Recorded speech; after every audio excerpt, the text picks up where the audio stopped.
مصطفى مصطفى منبع للصفا، سيد الأنبياء مشعل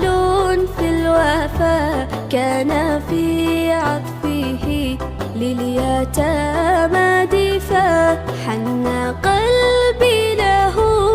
فاض شوقا إليه، ليس أرجو سوى شربة